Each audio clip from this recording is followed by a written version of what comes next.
Hello, my name is Scott Cody. Glad to have you on the Curious podcast, formerly known as the Parenting podcast with Chap Clark. I've worked with Chap for the last couple years. I went through actually his doctorate of ministry program and read all of his books and learned a lot about him and actually helped him set up the initial parenting podcast. And he's off to bigger and brighter things now. And so I am taking this over to continue the topic of parenting and what we can do to help parents around the world. My context is that I'm a dad myself. I have an 18-month-old. And so when I went to school studying under Chap specifically, it was to really, how do I figure out a world in which I want to raise my son? And then I became a family pastor and was a family pastor for about 5 years. And now I'm off on my own adventure, starting a church. And so in my adventures, the target of this is me being curious. I'm a curious guy. And in my curiosity, I want to know what's the best way that I can raise my son.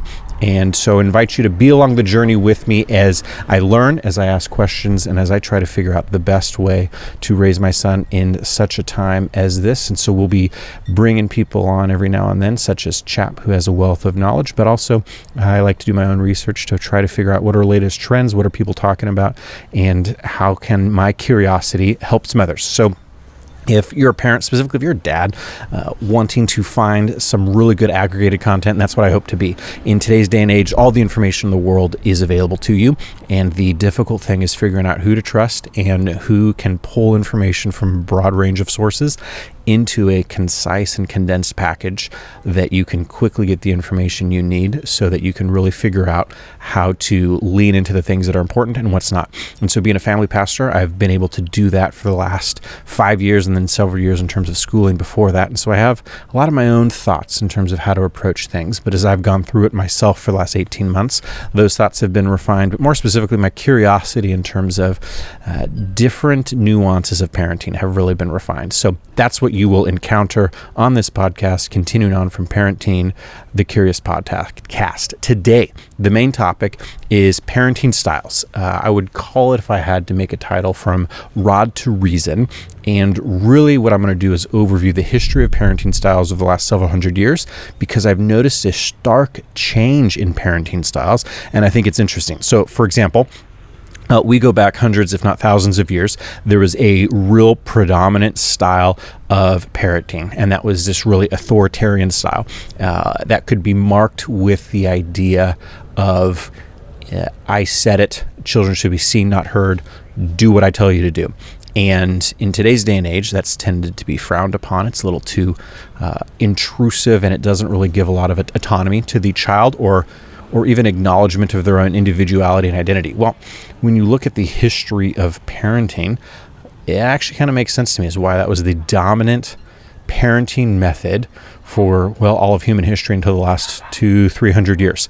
And when you look at it like that, it's a pretty stark change that in the last couple hundred years, we've had such a change in how we parent and opportunities in parenting. What's that doing to kids? What's that doing to people? So when it comes to the authoritarian style, what makes sense to me is for all of human history, there was a stark need to survive. We didn't have the comforts of air conditioning per se. We had to figure out how to keep our kids alive, how to eat, how to do some very basic things by today's standards, at least in terms of Western civilization. And so the do what I tell you to do, because that's going to be the best way of surviving, was a key ethos. Alongside that, you also had the ethos of educational systems, and the world that we live in now, where most of our kids' education is coming from a third party, or more specifically is coming from peers.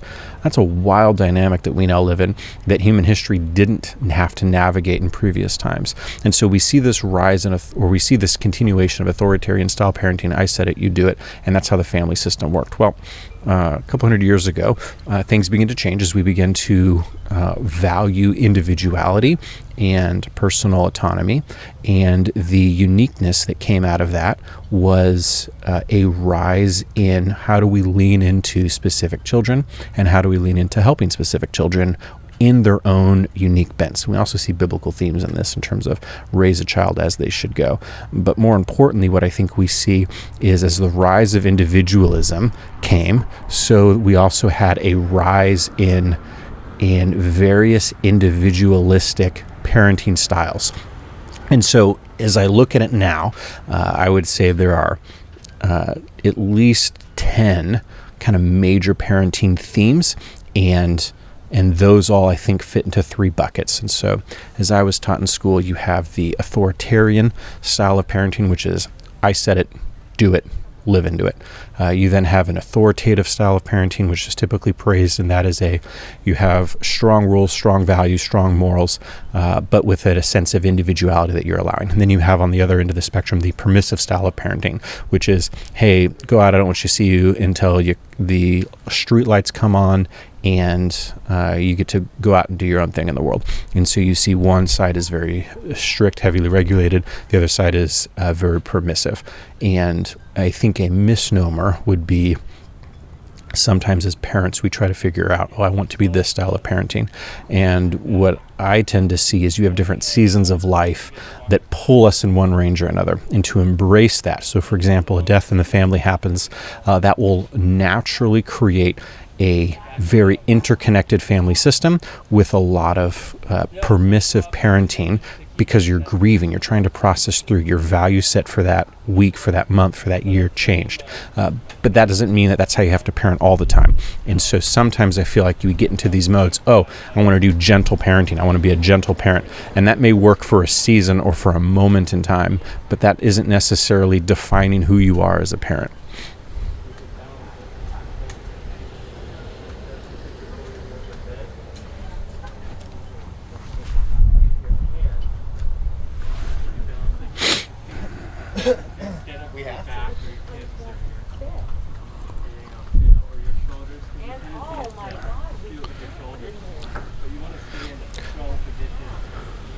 So we have different styles of parenting that we can shift in through different seasons of our life. So I'm going to list off a few. There's attachment parenting, and the focus on that is to create an emotional bond and responsiveness, and it's building security through closeness with the child. You have gentle parenting, kind of a buzzword in today's culture, and that values empathy, discipline, but it also focuses really on emotional awareness. You have mindful parenting, which is similar, and that's an emotional intelligence forward, where you're really looking at a thoughtful regulation of the child and how can you help them there. You have authoritative parenting, which is kind of a macro category, but also a specific approach, which is balancing structure and emotional support. You then have free-range parenting, where the value system is independence and trust. You have a sense of permissive parenting, which is high emotional warmth with few rules, focus on freedom. Then you have some classic that I think have some negative connotations to it, where you might have heard of the idea of helicopter parenting, where there's protection and close involvement. There's often heavy supervision, limited independence, but you're really there from. You have the Netflix documentary that came out that really talked about tiger parenting, and this is high achievement and discipline, focusing on success and hard work. You have authoritarian parenting, which again is one of those macro categories, but that is oftentimes focusing on obedience and really control with strict rules and engagement. There's always a nature of like unloved or disengaged parenting, where when you're just not showing up, like no one values that as a good parenting technique. And so you have all these different styles, and what I would say, if I was to really try to reduce them down to core themes, here's the list that I made. So going through those 10 again, attachment parenting, I would say really is about bonding and responsiveness. Gentle parenting is really about a balance between empathy and affirmative discipline. Mindful parenting is awareness and self-regulation. Authoritative parenting is balance and respect. Free-range parenting is independence and trust. Permissive parenting is freedom and indulgence. Helicopter is about protection and involvement. Tiger parenting is achievement and discipline. Authoritarian parenting is obedience and control. Okay, why did I go through this whole list of things? Why is that important? It's important because when it's 3 a.m. and your child wakes up and they're upset at whatever they're upset about, and so you take them down, and while they're down, they keep pushing the button that you don't want them to push because they're going to break something, and then you, when you're not at your best, but you're more so at your tiredest or at your worst, and you react in a way, well, what comes out? Is it the attachment where you look to bond to them? Is it the gentle parenting where you're focused on empathy? Is it the authoritarian where you're looking at obedience and control? And I feel like sometimes in our culture, we tend to villainize one style of parenting, and there's certainly pros and cons to any of these approaches. But ultimately, what I think is most important here is the context of values, because this style of parent that we want to be and the practice that we can engage with, ultimately what's deeper than that is a value system. And here's the main nugget: values build stronger families than guilt. Values build stronger families than guilt. So oftentimes I react in a way because I'm not at my best self to my child, and I feel the sense of guilt that, hey, I didn't measure up. Now, while that might be appropriate in the sense of, yeah, I didn't measure up, the reason I feel guilt isn't because I failed a parenting philosophy. It's ultimately because there's a certain value that I want to raise my kid with, and when I don't meet those values for myself, my emotions let me know and makes me aware of where I did not meet up to my cultural values. And why I think that's important is oftentimes you will feel an external guilt from culture of, here's the latest fad you got to do, here's the sport you got to get your kid into, here's how you got to maximize your gentle parenting opportunities and providing two good options that you have pre-approved. But ultimately, all of those are expressions of your value systems. And so what I think is helpful is identifying the value systems so that you can engage in value-based parenting, which may mean sometimes you're a helicopter parent because your kid needs a lot of attention from you because of what they're going on. Sometimes it might mean that you're a little more permissive because of the nature and the season, and there's something that's happening in life, and a lot of flexibility is key. Sometimes it means you're a gentle parent because you need to help your kids develop some coping skills. But whatever it is, you can let your values determine your parenting style and ultimately the coping mechanism you're trying to develop in your kid before some cultural fad that is trying to tell you what is right or wrong for your kid in any given moment. That, I think, is what it is to raise a kid according to their own bent, rather than just blanketly applying a philosophy that you read a book on that's the latest trend because that's what you're told to do from some psychologist that you watched on TV. But don't get me started. So ultimately, here's my thought when it comes to culture. There is a war of culture happening, and there is a war going on for your attention and for your belief system, because the old marketing saying, people don't buy what you do, they buy why you do it. And so when it comes to philosophies and books and ideologies that will get your attention to watch a podcast or to buy their certificate or their course, it is ultimately they're trying to connect with you enough to engage your cultural compass and then ultimately help shape it so that you continue to be a repeat user. And my thought on that is society is very good at helping to dictate culture, but it's really bad at predicting where that will lead. And I find when it comes to our kids, culture is so predictive of what we need to do to help our kids not screw them up.